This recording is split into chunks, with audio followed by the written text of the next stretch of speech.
Kini ang GMA Regional TV, One Mindanao. Aniya na ang mga dagkong balita karawad lawa sa One Mindanao. 19 anyos nga babae, patay human gidunggab dihang gisulod og kawatan ang ilang balay sa Tagum City. Biktima nakahiagom og 38 kasamad dinunggaban. Duha sa upat ka sospek nadakpan. Duha patay, 36 samdaan human na disgrasya ang gisakyang bus sa mga estudyante sa Dumingag, Zamboanga del Sur. Mga estudyante mutambong unta sa graduation rites sa ROTC. Mga apektadong namuyo sa usa ka luna sa Barangay Matina Pangi sa Davao City nga maapektuhan sa demolisyon, mihangyo og relokasyon og hinabang sa gobyerno. Office of the Vice President gihatagan og unmodified opinion sa Commission on Audit sa ikatulong sunod nga tuig. Financial statements nahimong patas sumala sa COA. Modernong kahimanan sa Tactical Operation Center sa Cagayan de Oro City Police alang sa paspas nga pagresponde sa kapulisan gipasilip. Kini ang GMA Regional TV, One Mindanao. Mayong hapon Mindanao, ako si Sara Hilomen Velasco. Patay ang usa ka 19 anyos nga babae human gidunggab dihang gisulod og kawatan ang ilang balay sa Tagum City sa Davao del Norte. Sumala sa kapulisan, ang mga samad dinunggaban sa biktima miabot sa 38. Ang detalye sa live report ni Argil Relator. Argil. Sara, duha sa upat ka mga sospek nga nangawat ug nipatay sa biktima kay pulos mga minor de edad. Nadakpan na sab ang duha sa kapulisan. Wala na'y kinabuhi dihang nakaplagan sa usa ka amahan ang lawas sa iyang 19 anyos nga anak nga babae sulod sa iyang kwarto sa ilang balay sa Barangay La Filipina, Tagum City, alas 5 Miyerkules sayo sa buntag. Sa investigasyon sa kapulisan, gisulod di ay og mga kawatan ang ilang balay bandang alauna sa kadlawon. Nawala na ang mga mahalong laptop ug uban pang gadgets, duha ka relo ug kwarta sa biktima. Matupad sa suko nga ang cause of death is katong dinunggaban. 38 stab wounds ihap sa itong suko. May inungdan sa iyang kanaling kamatayon. Ang focus sa konseptiyan doon na po napagtag sa may liog niya. Sa pagpanubay sa kapulisan, wala matud pa nakamatngon ang mga ginikanan sa biktima nga naa sa pikas kwarto. Sanglit wala matud pa'y nabantayan nga kasikas. Ginalantaw nga sa gilangkat nga sliding glass window sa likod nga bahin sa balay, miagi ang mga kawatan. So, initial nga pag-interview na to sa katong mga dinakpan, pero wala daw kalihog dahil ang biktima kaya na surprise po sila ro na pulaga po pa. Ito nga ilang ikuan ang nga kay nakita ilang yung una kay nakita na ilang naong natok sila nga mapaluapan sila, madakpan sila. So ilang na lang i-tugap daw. Pinaagi sa CCTV sa silingan na ilhan ang mga suspect. Nakita nga ikapilang higayon nga ginabalik-balikan og agi sa mga suspect ang balay sa biktima usa ka adlaw una gihimo ang krimen. Sa hot pursuit operation sa tabang sa mga witness, pagkagabi nadakpan ang duha sa upat ka mga suspect nga pulos minor de edad sa girentahang boarding house sa samang syudad. 17 anyos o 14 anyos nga mga taga Davao de Oro. Usa kanila dunay record sa kasong pagpanglab ni kaniadto. Gawa sa mga gikawat nga mga gamit na recover sab ang nagkadugo nga duha ka klase sa kutsilyo nga gituhang gigamit sa pagdunggab sa biktima. Robbery with homicide ang atubangong kaso sa mga suspect. Itong 17 years old, pwede na ito mapasakad kaso magkuha lang taog discernment gikan sa CSWDO. Tapos kining isa mo pang i-refer ginamon dito sa CSWDO kinang kay balawod na below 15 years old din mapay ng kaso. Depende na sa kuan kay nag-coordinate karon sa fiscal office para maalalayan pud mi sa pag-file sa mga kaso. Ginakuhaan pa og pahayag ang kabanay sa biktima apan sumala sa kapulisan naga-cooperate ang mga ginikanan alang sa magpasaka og kaso batok sa mga suspect.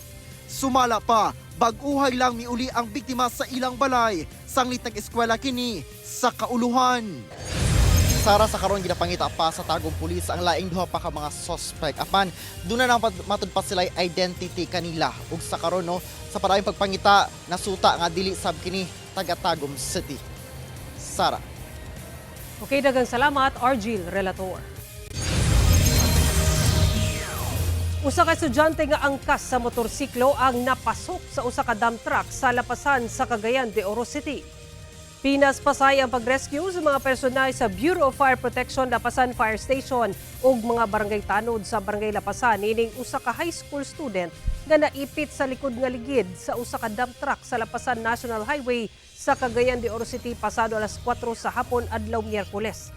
Sumala sa chief tanod sa mga barangay nga angkas matud pa ang estudyante sa motor nga gimaneho sa iyang uyuan ug pauwi na unta sa ilang balay gikan sa eskwelahan dihang nadumbulan sila sa dump truck. Hinuon wala ra naunsa ang rider sa motorsiklo. Apan nabali matud pa ang tiil sa estudyante kinsa padayon nga ginatambalan sa ospital. Duna na sab kunoy inisyal nga panagsabot ang kabanay sa biktima ug driver sa dump truck. Ang katong bata muuli sa Lapas 2, ang Lapas 2 tabok man ta padulong sa kanang Lapas 2 Colombo. Padulong na sila uli, sir. Dahil tabok nila, Dito din sila nakunan sa katong dump truck. Atong sayron ang dugang pang mga balita sa Mindanao. Makauban nato si Efren Mamak live sa General Santos City. Efren. Salamat, Sara. Duha patay samtang 36 ang samdan. Human na disgrasya ang sakyang bus nga nahulog sa usa ka pangpang sa Dumingag, Zamboanga del Sur. Halos mga sakay niini estudyante nga mutambong unta og graduation rite sa ROTC. Ani ang report.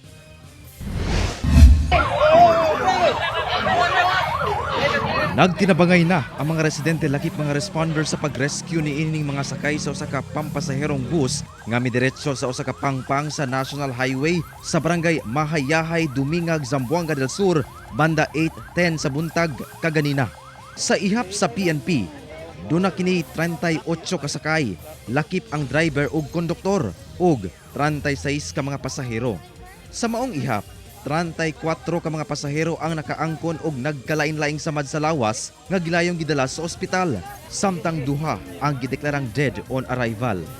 Samdan sab ang konduktor nga gidala sab sa ospital ug ang driver kinsa gilayong gilapatan og first aid human sa insidente.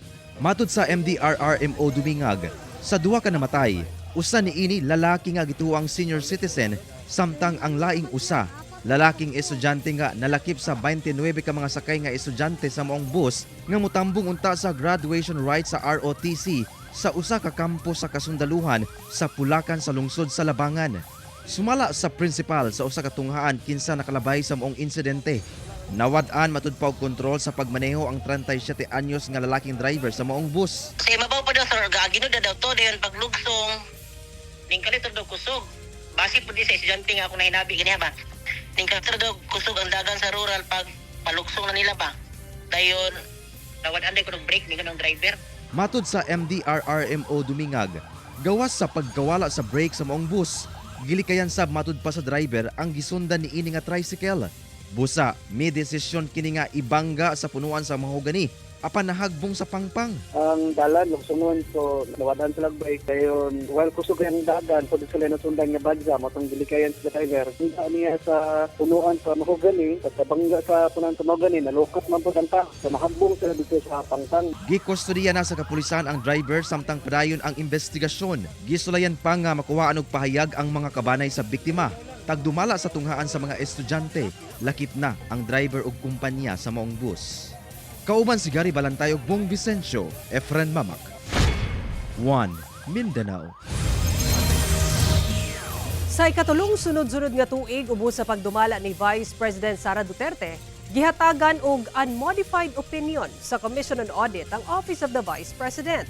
Gawa sa pagsunod sa saktong financial reporting framework, ang financial statement sa OVP matud sa COA nahimong patas. Ani report ni Argil Relator. The Commission on Audit again gave an unmodified audit opinion on the fairness of presentation of the OVP's financial statements as of December 31, 2024. Kini na ang ikatulong tuig nga gihatagan sa COA ug unmodified opinion ang Office of the Vice President gikan 2022 ubos sa pagdumala ni Vice President Sara Duterte. Ginahatag sa COA ang unmodified opinion kung ang financial statement sa usa ka buhatan sa gobyerno kay nahisubay sa saktong financial reporting framework.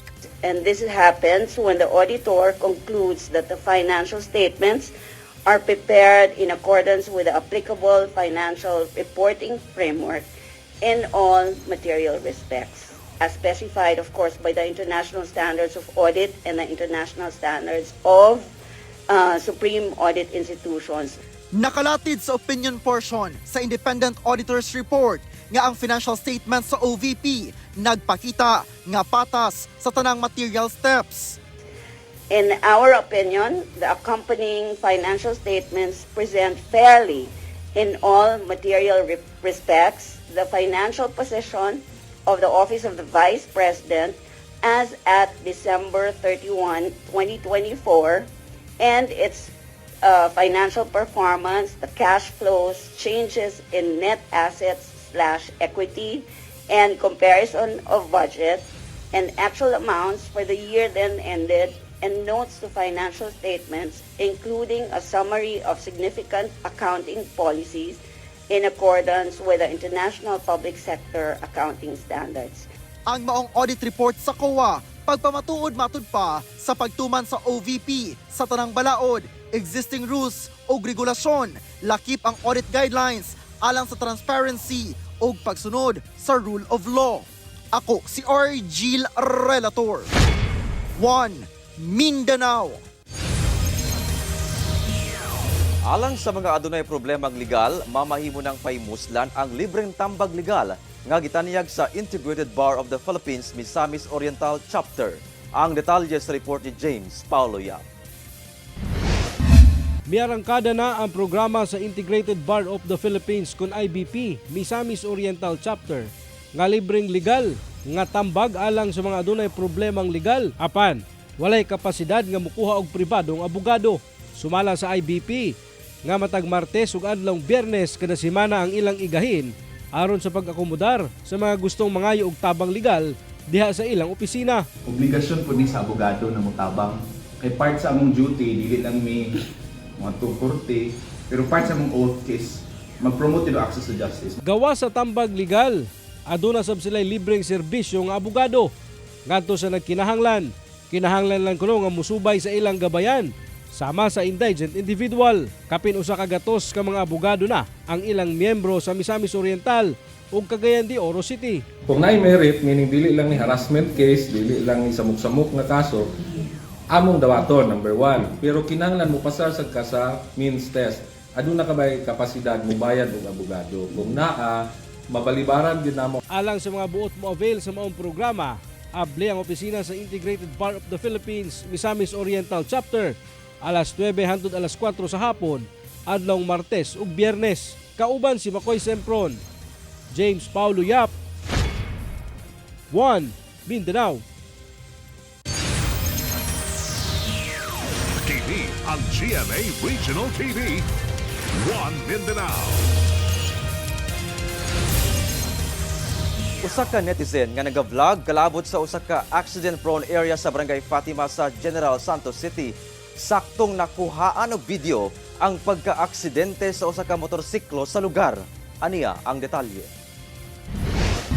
Aming gabi dia, sa emisyon nga lugar, guba din sa guba ang karsada rin, isa man yung mga porksirman din. Okay, ayos naman rin, aso sa going to emisyon pasulod, nangatumba, nangatumba na, tabangin nyo. Mag-vlog lang unta, kining usa ka netizen kalabot sa accident-prone area nga bahin sa usa ka kalsada sa Barangay Fatima sa General Santos City, banda alas 6 Lunes sa gabi. Diyang nakuhaan og video ang mismong pagkatumba sa usa ka motorsiklo. Gilayong gitabang sa mga residente ang lalaking rider. Lakip na ang duha ka angkas nga mga babayi. Saysay sa uploader, usa sa maong angkas ang nakaangkon og minor injuries nga gilayong gipatambalan. Mipaklaro siya nga dili kini content lang ug wala gyud matud pag gituyo ang pagkatumba sa maong motor. Unexpected to siya, natingala kasi pag video ko ana. Pag natumba, medyo na shock po ko. Matod niya, tumong sa iyang pagvideo nga ipadayag sa barangay LGU ang dugay na kunong problema sa mga motorista kalabot sa putol nga dalan nga dili konkreto. Doon na sa ibahin sa dalan ang nakankan nga gumikan sa tubig baha, ilabi na kung ting-ulan. Kusog po ng ulan. So nakita na ko ang karsada ni Kab na siya. So giblog na lang po na ako doon nga aksyonan sa lokal na opisyalis. Sumala sa usa ka rider nga nagaagi sa lugar. Tuod man, accident-prone area kini alang kanila. Di na ito maiwasan siya nga matumba dyan siya kaya nga naman lalo man good siya. Nga, wala ta kabalo pag umakso man dyan kag minor, pag aksyon minor, mapalong ng motor, di matumba. Di lang po nga, isa lang po na kaisa na aksidente diya. Ubay-ubay na po. Matud sa opisyal sa maong barangay, ang maong putol nga dalan wala kuno madeklara nga kabahin sa kalsada sa usa ka subdivision plan kaniadto. Busa, wala kini makongkreto. Hinoon, naaprubahan na kini. Busa, lauman nga makongkreto na kini karong tuiga. Karong tuiga mong napunduhan. Actually, nabid na siya, na-award na. O kading bulan na or karong sunod bulan. Kasi notice to commence work na lang ang kulang ato. Para ma-implement na ang 700,000 nga road concreting. Isip temporary solusyon sa maong problema. Gibutangan una og balas ang nakankan nga bahin sa maong dalan. Kauban si Gary Balantay ug Bong Vicencio. Efren Mamak. 1 Mindanao. Mga namuyo sa usa ka luna sa Barangay Matina Pangi sa Davao City nga apektado sa nakatakdang demolisyon nanawagan og relokasyon og tabang pinansyal sa gobyerno. Ani ang balitang barangay ni Argil Relator. Kinala lokasyon. Kinala ka ng pambaon. Ano ba? Hawa di kang wakay panggasto nimo sa sakinan. Kini ang hangyo sa mga namuyo nga apektado sa nakatakdang demolisyon sa usa ka luna sa Barangay Matina Pangi, Davao City. Hangtod sa July 15 lang matud pa ang tagal kanila sa maong lugar. 32 ka mga balay nga nakatukod sa usa ka pribadong luna ang nakatakdang i-demolish. Ang akong anak nag 35 anyos na. O kwento na. Apan di na pud may mahay anang panahon na. Apan kay og dali-dali ong ka may magkanang unggoy ka nga mo akyat dahil ka makabalik ka dahil sa kahoy. O kunya kay o man kurta. Sumala sa kapitan sa barangay, nagpirmahanay na matud pa ang mga apektadong namuyo ug ang kampo sa tag-iya sa luna labot sa kasabutan nga manghawa na ang maong mga namuyo sa maong luna. Nag-meeting na may ana sig meeting niya na mga offer sila pero wala lagi kagat sa karon nga na mura nagyod og kanang nasa kasagsagan nga o nagyod deadline so di na sila magkuano wala na sila. Hinoon, dunay tabang ang mahatag ang barangay alang sa mga apektadong namuyo sa lugar. Ang tabang dili sa barangay kana lang mga bugas ana mga transportasyon para sa kuan mo kido kasakyanan nag-offer ko nga og asa siya mo transport tabangan ako sila pero kanang ayuda nga mangayo ta sa anang tag-iya sa anang kanang yuta, murag wala na kay opera naman sila itong una. Kauban si Melchor Awing sa kamera. Ako si Argil Relator. 1 Mindanao. Duha ka armadong lalaki ang arestado atol sa pagresponde sa kapulisan human gingong nang hasit sa usa ka barangay sa Cagayan de Oro City. Mga sospek na dakpan ug nakumpiska ang ilang mga armas. Ani report ni Cyril Chavez. Dakpan sa mga personay sa Kugon Police Station ang duha ka individual nga armado human kini greklamong nang hasi sa sitio Kamakawan, Barangay Indahag, Cagayan de Oro City. Pasado las 2 sa hapon adlong Biyernes, sumala sa PNP, miabot ang duha ka mga sospek sa lugar ug nasuko human nga nasayrang giguba ang ilang mga balay sa pipila ka mga security guard. Matod pa, giangkon sa mga suspitsado nga ila ang maong barong-barong ug sa ilang kasuko mibunot kuno sa ilang mga armas. Naamay nagreklamo ganyan si Moy ilang gikahadlukan nga mao lagi. Unta kung simple nga lalis lang to, simple nga away, okay lang apan nakita man nila nga naay naghukop og armas. So diha-diha natay concerned citizen nga nangayo og assistance sa atong police station to Kugon og diha-diha dayon nakuha nato ang mao nga mga suspitsado. Ang mga sospek giila nga usa ka 51 anyos nga residente sa Zayas Zone 10 Upper Carmen og 62 anyos nga taga Zone 4 Upper Bulwa. Nakumpiska sab sa kapulisan gikan sa mga sospek ang duha ka mga .45 caliber nga pistola, lakip mga bala. Wala sila permit to carry firearm apan anaa lang sila elto of mission order nga ginabiripika pa. Dihang-diha na pacify o na neutralize nato ang duha ka mga personahe o duha ka mga tawo suspitsado nga gidakop kini for illegal possession sa firearms. Ana-ana sa kustodiya sa PNP ang mga sospek o gilihok na nga madalang ngadto sa city jail. Kasong paglapas sa RA 10591 o illegal possession of firearms and ammunition o grave threats ang atubangon sa mga sospek. Kauban si Jaybert Pairat, Cyril Chavez. 1 Mindanao. Kapin 26 million pesos nga smuggled nga sigarilyo nga gikarga sa usa ka closed van nasakmit sa otoridad sa Zamboanga City. Mitambad sa kapulisan ang anaa sa kapin na 450 ka mga karton sa smuggled nga sigarilyo atol sa pag-inspeksyon ini sa usa ka closed van atol sa checkpoint operation sa RT Lim Boulevard, Barangay Baliwasan, Zamboanga City, banda 7:40 sa buntag adlang Lunes. Mukantidad kini sa kapin 26.4 million pesos. Matod sa Police Regional Office o Region 9, gilayong gisikop ang 33 anyos nga lalaking driver, lakip ang 37 anyos nga lalaking pahinante niini nga taga Zamboanga City, gumikan sa walay mapakita nga legal nga dokumento sa maong kargamento. Posible kining mag-atubang og kasong may kalabutan sa anti-smuggling. Ginasulayan pa kining makuhaan og pahayag. Samtang gikustodiya na sa Bureau of Customs ang maong mga kontrabando alang sa saktong disposisyon. Mihangyo ang DSWD Region 11 sa mga buot magdonar og gamit alang sa mga mabiktima sa kalamidad nga siguraduhong disente ug mapuslan pa kini. Sa impormasyong nakuha sa GMA Super Radio Davao, sumala ni Rachel Guerrero, ang Section Head sa Disaster Response Management Division sa DSWD 11, daghang gamit ang sama sa sinina, habol ug ban pa ang ilang madawat nga halos dili na matud pa mahitsura. Sumala ni Guerrero, una magdonar o mga second-hand nga gamit, hunahunahon kung mamahimo pa kining mapuslan aron dili makapasamot sa kalisod nga gibati sa mga biktima. Ang ngayon usab nga kung dunay mga magdonar og mga pagkaon o uban pang non-food items, siguruhon nga dili pa kini expired aron dili mudala og kadaot ngadto sa mga makadawat.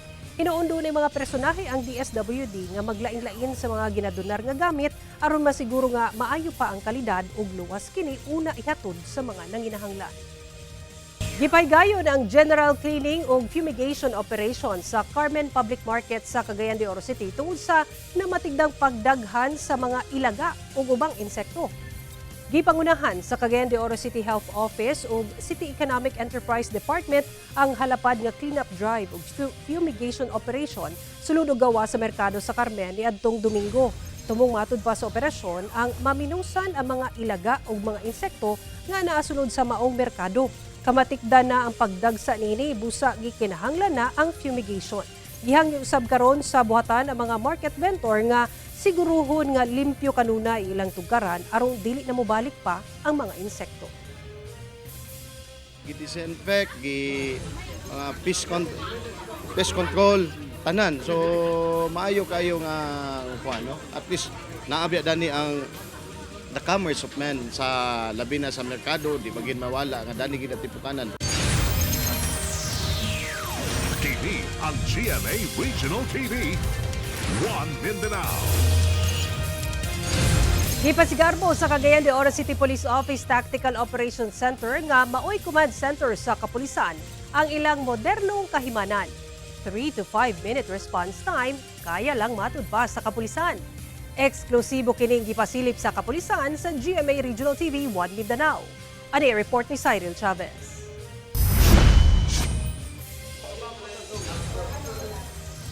Mga dagkong monitor, mga radyo, computers ug ubay-ubay ka mga cellphone, ingon ani ang makita sulod sa City Tactical Operations Center sulod sa Cagayan de Oro City Police. Kini ang command center sa kapulisan sa syudad nga mo'y gamonitor sa lihok sa kapulisan nga nagpatrolya hasta na ang pag-deploy kung ugaling adunay emerhensiya o krimen. Sa pagpanguna ni Kokpo Director Police Colonel Salvador Radam, eksklusibo ni ining gipakita sa GMA Regional TV 1 Mindanao ang pasilidad. Gani, nagpahigayon kini og simulation exercise kung asa usa ka stabbing incident ang nahitabo sa duol sa usa ka kan-anan sa Divisoria area sa syudad. Sige, tawagi ang kuan. Season 1 ay dunggab sa Chano. Kaming incident. Go ahead, Garfield.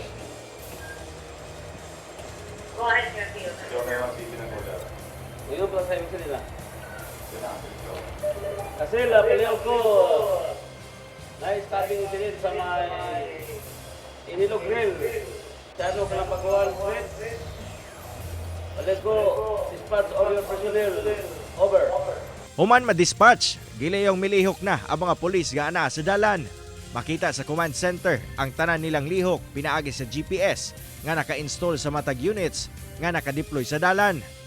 Kita sab ang ilang kasamtangang lokasyon, samtang gabiyahe pinaagi sa ilang mga body-worn cameras, lakip na kuha sa ilang mga cellphone nga nakakonek pinaagi sa usa ka app.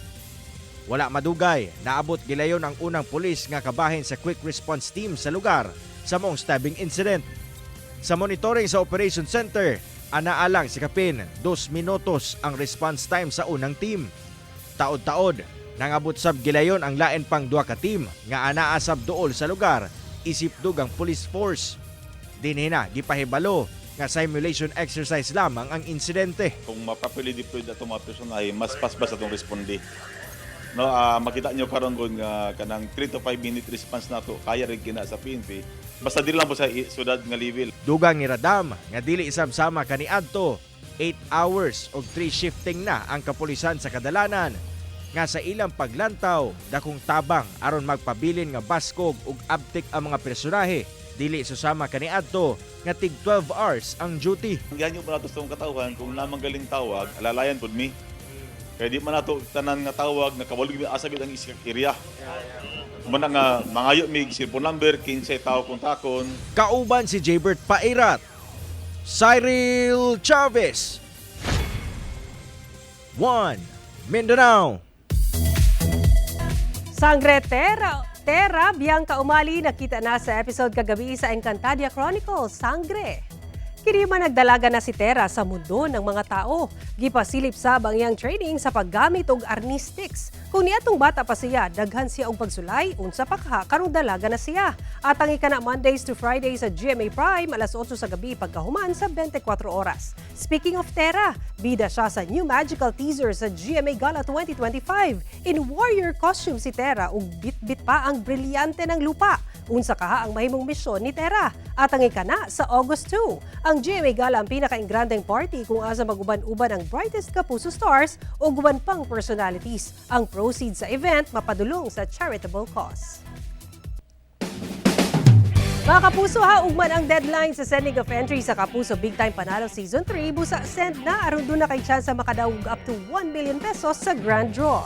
Ugma July 11 na ang last day sa sending of entry sa alang sa Kapuso Big Time Panalo Season 3. Busa, palit na og participating products ug ihulog kini sa drop boxes. Lakip sa GMA Regional TV ug radio stations nationwide. Malay mo, kamo na ang musunod nga makadaog sa daily ug weekly cash prizes ug pito ka 1 million peso winner sa grand draw. Mga kapuso, magbantay sa fake news, fake Facebook accounts or scam texts. Ang notification sa mga bidaog sa Kapuso Big Time Panalo Season 3 pinaagi sa official call or text message gikan sa GMA. Tutok lang sa GMA o i-follow ang GMA Promos Facebook and TikTok pages o mabisita sa microsite sa GMA Promos alang sa complete mechanics and announcements.